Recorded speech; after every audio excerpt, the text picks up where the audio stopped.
Hello, welcome to Whispers of Danu. My name is Danu, for the Celtic goddess, the mother of all the Celtic gods. This is my first video, so please bear with me. This is just, I don't know, I'm trying to practice, to hone my skills in Tarot, in runes, and Oracle. And I thought, what best way to share it with the world and see if it can help anyone. So, yes. If you're interested, just let me know if you like my videos. Like I said, it's my first one, so I'm just beginning. And I think for this first reading, maybe we can just see what comes out. And like I said, just I hope it helps someone. And if it got to you, well, then it was meant to be. Let's see. Well, let's start.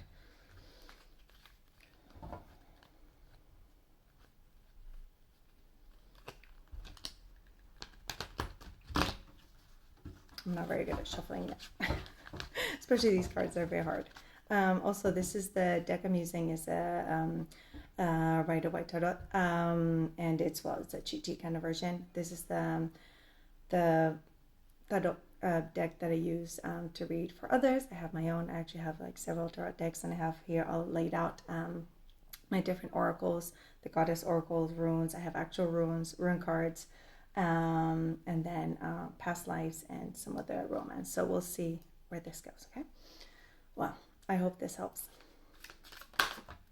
Okay, so we're starting with the Queen of Swords in the upright and the Four of Cups as well in the upright.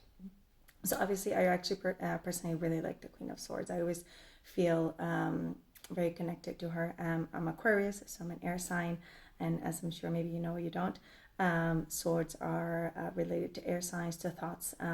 It's more of the mental state. And so basically the Queen of Swords is about responsibility. She's also a woman in power. If you can see the card, I don't know if you can see it.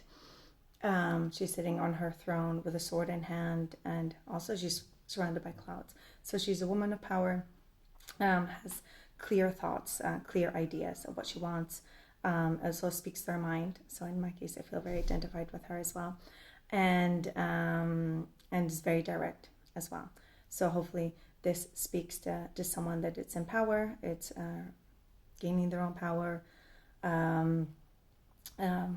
directing their voice, and obviously it's a queen, so it's someone regal. Then the Four of Cups is actually a little bit in conjunction with this one.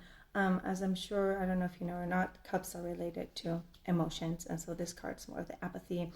I also tend to get this card a lot, and I think it's also the card of boredom. You see a man here, well, it looks kind of like a page, sitting with three cups on the ground. Then he's just kind of like looking really bored, and there's clouds extending a cup to him, and yet he doesn't seem interested at all. So it's kind of apathy. So these two cards kind of confront each other in a way, because one is about responsibility, yet the other one is about apathy. So maybe it's about two sides of something and how you're feeling right now. Let's see what else we can get. Like I said, these cards are very hard to shuffle. Sorry, I like my deck a lot. Well, actually, now we got the Five of Wands in reverse. So the Five of Wands is kind of like the card of conflict, confrontation. But in the reverse, it means the end of conflict, so compromise, so reaching an agreement. So the way maybe I interpret this is like somebody's standing up to themselves, directing their voice, and making their thoughts clear to others. Getting away from this apathy, this kind of boredom of not gaining their power. And so this card, the Five of Wands, might mean the end of this conflict, of the end of something, and that you're gaining your power right now, and that you're reaching agreements. You're putting your voice out. Let's see how this resonates with someone.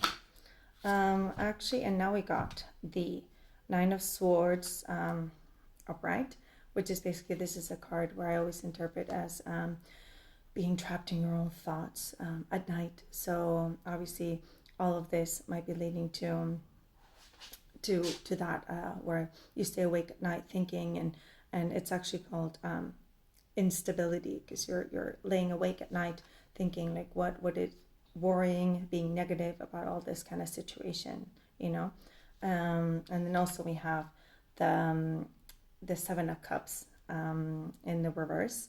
Like I said, cups are emotion and swords are more of the thoughts and feelings. So we're getting a mix of everything. And the Seven of Cups in the reverse, it means like fantasy. There are many different choices, but in the reverse, it means that you're gaining clarity, about the reality, the choices, and maybe the lack of choices. And finally, we got the Three of Cups upright. So the Three of Cups, like I said, cups are emotions, and it's more about celebration, abundance, pleasure, maybe a celebration together with someone. And so from what I see right now, before we dip into any more cards, is that there's a Queen of Swords, someone that stood up to their ideas, getting over their apathy and their boredom, and ending this kind of conflict maybe with someone else, and that was taking up their nights and having a lot of worries and anxiety about it, and finally being grounded in reality, and leading to a celebration of some sort of like coming together.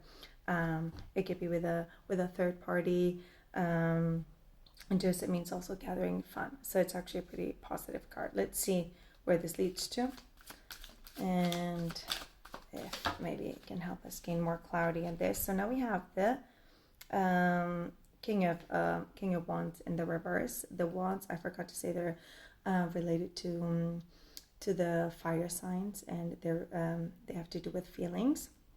And so in this, normally the King of Wands is a leadership role, but in the reverse, it means it's intolerant, despotic, and prejudiced, and ill-intentioned. And so maybe this is the third party that the Three of Cups is relating to, somebody that was being intolerant, and that's why you felt like you had to gain your power and raise your voice and end this conflict per se. Let's see. I'll go with final cards because I think our time is up. Just to see what essentially to hone down what this reading could be about. And so we have, in this case, we have the Page of Swords and the upright. So this means clarity, actually. So after this confrontation, it means that it's a moment of clarity. It's like intelligent development. Like I said, the swords are related to thoughts, and so it's basically clarity in this particular issue that we're dealing with today. And then we also have the Ten of Swords. So it's all about swords mainly.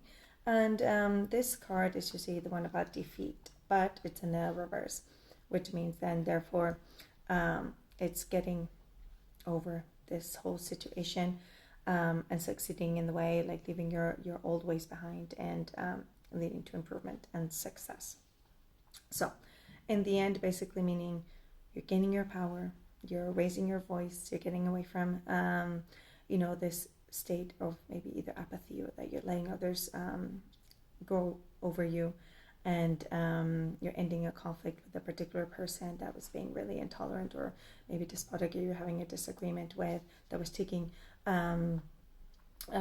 you're making sleepless nights, and so actually meaning that you weren't able to sleep at night thinking of this. It's giving you grounding and actually then clarity, and you're getting over this maybe backstabbing situation that you were in.